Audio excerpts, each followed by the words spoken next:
Hi, I'm Melissa, and this is my ACDF surgery journey. As I prepare for my second ACDF surgery, I've been spending a lot of time watching other people's videos, so I felt intrigued to make my own, share my story, and hope that this helps somebody out there. If you're one of my friends or family and you're watching this, thank you. I appreciate that, and I hope you learned something and may you never have to deal with this. So a little background about myself. So I'm from New Jersey. I'm 48 years old. I'm a wife, married 24 years. We have two beautiful children, 21 and 17. And I'm also a music teacher, and I also, I teach mostly strings, so violin and viola. And that's where a lot of my issues are coming from. So first off, as I said, this is going to be my second surgery. It's September of 2025, and I had an ACDF surgery, anterior cervical discectomy fusion is what it's called, in June of 2018. At the time, I had been dealing with cervical neck pain since our son was about almost a year. And it would kind of come and go. When it came, it came. It was like nice and strong. And I dealt with a lot of pain, like turning the head, and it would just jolt right down the arm. A lot of times it would come like right after a concert. It would come right around the same time when I was just dealing with like a lot of other things, and it would just like be so painful. I lived on a lot of heat packs on my neck. I lived on like anti-inflammatories, steroid packs, physical therapy, and epidural injections on that first time. And I went to the same physical therapist for many years. She has dealt with a lot of my injuries through the years, so I really appreciate her. So thank you if you're watching this. And but that surgery, what was so great was as soon as I got out of the surgery and I'm waking up, they were like, "How's your arm pain?" And I'm like, it feels great. It was just like so much better because I was dealing with it for so long. And what happens is that in these discs, they sit on the nerve route a lot.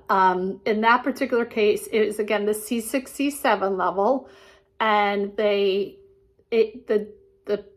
disc was sitting on like the nerve route, and that's what would cause all the radiating pain down the left arm.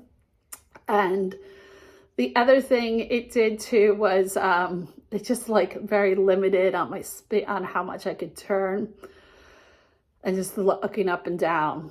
This time, what has happened is I'm going to be having the ACDF surgery at 2 levels above the C6, C7. So it's C5, C6, and C4, C5. So it's about here. I'm probably not showing it exactly where it should be, but and this time around, it's been a lot more than just the neck pain. It's been like, I have a constant, like, kind of like tingling up and down. I have a lot of headaches. I have a lot of dizziness. I just get like lightheaded. The playing part for my violin and viola have been just a lot of extra stuff. It sits here. I do a lot of stretches. I'm doing like, here, I'm stretching my arms up. I also have a lot of like elbow pain that goes over to the hand. So in this case, this year, this school year, I got a really, really bad flare up right at the end of April, right around concert time. And I had back-to-back concerts, and it was constant. And I was like, oh God, I could barely, like, I'm driving and my head hurts. It was just constant. So as soon as I started having those issues, I like called for the appointments and called to get into physical therapy again, and like did all this stuff. And, at first it was working. It was actually working pretty well. But I went to see the spine surgeon who had done my first one in 2018. And he's like, you got so many things. So it's like, is it the hand? Is it the elbow? Like, what is it? Is it the neck? And by then some of the neck stuff had resolved. So I was actually supposed to have like carpal tunnel and cubital tunnel release, which are the nerves that go through your arm. The cubital tunnel one, actually, the ulnar nerve does kind of start at your neck. And so that's what we're kind of figuring is probably causing a lot of the issues. But I had nerve studies. I saw a hand specialist. I was actually going to have that surgery in mid-August. And then the neck stuff got like really worse. This particular summer, I had a little bit of playing, but not nearly as much as I was doing. And it was constant, like even just now, like my head is starting to hurt. I have a little bit of like a twitchy eye thing going on. Again, the lightheadedness happens. A lot of my day now is sitting back with an ice pack and just kind of resting. It's just been like a constant dull, achy pain, discomfort, not the way I want to live. And it's just been really rough. What was really hard this time around is it just seems like it's been more neurological stuff. I do have a lot of tingling in the left arm. I have tingling in my legs too, which they're like trying to figure out that. We think that some of the dizziness might be caused from the neck pain. So we're kind of like exploring that, but it's just been a lot. What I'm really looking forward to tomorrow for my surgery is the fact that like I should start to feel some relief. I know that the recovery is, it can take almost a full year for the bone to fuse, where the new plates are going to be, where the disc will be removed. I also remember that with the first surgery is that my voice actually will sound a little different. So I'm interested to see like what the video sounds like today. And I'm hopefully in about a week, I will like do another one with my new collar. And I'm interested to see what the difference is on my voice. I do know that I'm also going to have like, you can't really eat a lot of like hard stuff like chips and crackers and probably some of the like harder breads. You do have to chew a lot of your food before it goes down. So I'm kind of looking forward to like, I don't want to say a liquid diet, but just like kind of recentering some of the food choices that I've been making. Because especially as I'm in pain, sometimes I don't make the best food choices. So I'm kind of looking forward to that. Just, keep having a positive attitude, I think really makes a difference. I'm very lucky. I have a very great support system. My parents are, checking in on me. My husband, my daughter, our son who's away at college are just really helping. Our daughter got her license this year, and there's just been a lot of times in the past like month or two that I'm just in a lot of pain. And I don't want to drive, especially with the dizziness. So I don't. So I make her drive and I call her my Uber driver. And it's been like so fantastic to have her and to be able to have that. I didn't have that the first time. And the first time I also was able to drive. I know I'm going to have a little vacation from driving again. I know that I'm also going to have there's definitely going to be struggles. The first one was a 1 level. This one's technically like 2+ because they are going to go back and look at the previous level to make sure everything looks good. But I've had so many MRIs and CAT scans and x-rays, and it's just been like a big journey.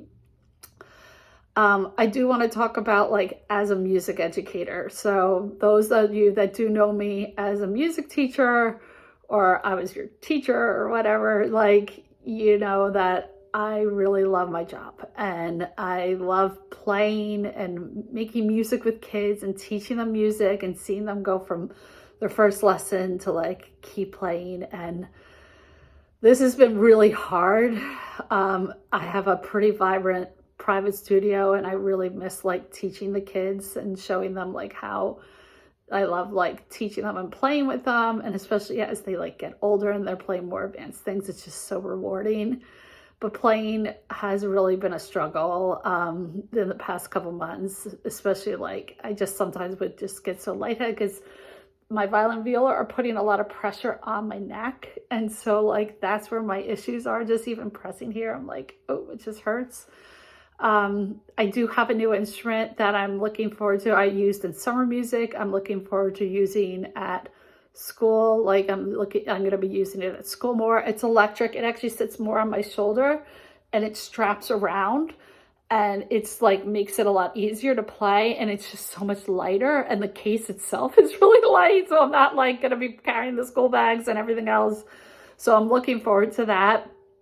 I think one of the hardest things for me this time around, besides obviously the constant pain and the constant headaches and just all of that, is the fact that like I didn't get to start the school year. I was actually supposed to have this surgery back at the end of August and I caught a sinus infection, and that was really awful. Between the sinus infection and the headaches and all the neck issues, it just was like, it's just so painful. And then when my surgeon and I made the decision that I'm going to have the surgery now, and we canceled the carpal tunnel and cubital tunnel surgery, I did call my principal because I wanted to let her know that I'm not going to be at school. And I called and I said, I sent her a text, and then it's summer, so you're not at school. And I just felt so like